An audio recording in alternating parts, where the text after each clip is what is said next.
ಕೋಟಿ ಕೊಟ್ಟರೂ ಕೂಡಿ ಕಟ್ಟಿದ ಮನೆ ಬಿಡದ ವೃದ್ಧ. ಸುತ್ತಲೂ ಹೆದ್ದಾರಿ, ಮಧ್ಯದಲ್ಲಿ ಮನೆ. ಪೊಲ್ಯೂಷನ್ ಅಂತ ಬೆಳಗ್ಗೆ ಮನೆ ಬಿಟ್ಟು ನಗರಕ್ಕೆ ವಲಸೆ. ಹಣ ಅಂದ್ರೆ ಹೆಣನು ಬಾಯಿ ಬಿಡುತ್ತೆ. ಹಣ ಸಿಗುತ್ತೆ ಅಂತ ಸ್ವಂತ ಮಕ್ಕಳನ್ನ ಮಾರಾಟ ಮಾಡೋದನ್ನ ನೋಡಿದ್ದೇವೆ. ಹೆತ್ತೋರನ್ನ ಮಾರಾಟ ಮಾಡೋದನ್ನ ನೋಡಿದ್ದೇವೆ. ಕೊಲೆಗಳನ್ನ ಮಾಡೋದನ್ನ ನೋಡಿದ್ದೇವೆ. ಆದ್ರೆ ಹಿರಿಯರಿಗೆ ಮನೆ, ಜಮೀನು, ಸ್ವಂತ ಊರು ಎಂದರೆ ಒಂದು ರೀತಿಯ ಭಾವನಾತ್ಮಕ ಸಂಬಂಧವಿರುತ್ತದೆ. ಅಷ್ಟು ಈಸಿಯಾಗಿ ಅವರು ಅದನ್ನ ಬಿಟ್ಟು ಕೊಡೋದಿಲ್ಲ.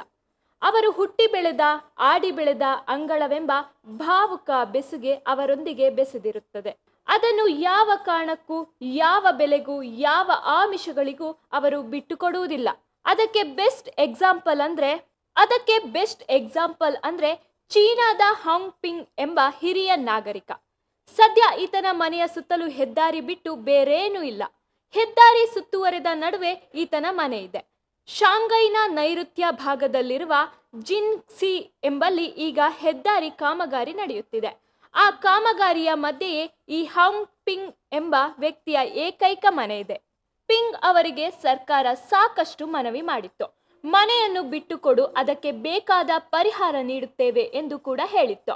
ಇದಕ್ಕೆ ಸುತಾರಾಮ್ ಒಪ್ಪದ ಪಿಂಗ್ 2 ಅಂತಸ್ತಿನ ಆ ಮನೆಯಲ್ಲಿಯೇ ಉಳಿದುಕೊಳ್ಳಲು ನಿರ್ಧರಿಸಿದ್ರು. ಈಗ ಸರ್ಕಾರ ಅವರ ಮನೆಯ ಸುತ್ತಲೂ ಹೆದ್ದಾರಿಯನ್ನ ನಿರ್ಮಿಸುತ್ತಿದೆ. ಹೆದ್ದಾರಿ ಕಾಮಗಾರಿ ಧೂಳಿನಿಂದ ರಕ್ಷಿಸಿಕೊಳ್ಳಲು ಪಿಂಗ್ ಹಾಗೂ ಆತನ 11 ವರ್ಷದ ಮೊಮ್ಮಗ ಇಡೀ ದಿನ ಮನೆಯಿಂದ ಆಚೆ ಹೋಗಿ ನಗರದೊಳಗೆ ಕೆಲಸ ಮಾಡುತ್ತಾರೆ.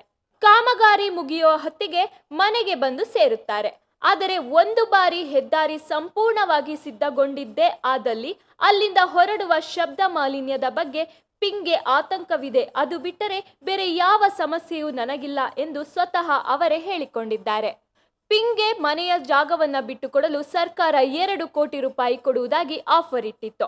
ಅದ್ಯಾವುದಕ್ಕೂ ಒಪ್ಪದ ಪಿಂಗ್, ನಾನು ಮನೆಯನ್ನು ಬಿಟ್ಟುಕೊಡುವುದಿಲ್ಲ ಎಂದು ಹಠ ಹಿಡಿದರು. ಕೊನೆಗೆ ಜಿನ್ಕ್ಸಿ ನಗರದ ಸೆಕ್ರೆಟರಿ 3 ಕೋಟಿ ರೂಪಾಯಿ ಕೊಡುವುದಾಗಿಯೂ ಕೂಡ ಹೇಳಿದ್ರು.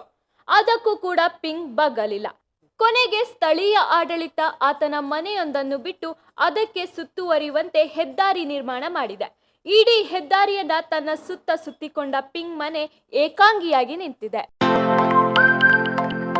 ನಮ್ಮೂರ್ ಎಕ್ಸ್‌ಪ್ರೆಸ್, ನಿಮ್ಮ ಸುದ್ದಿಯ ಜೊತೆಗಾರ.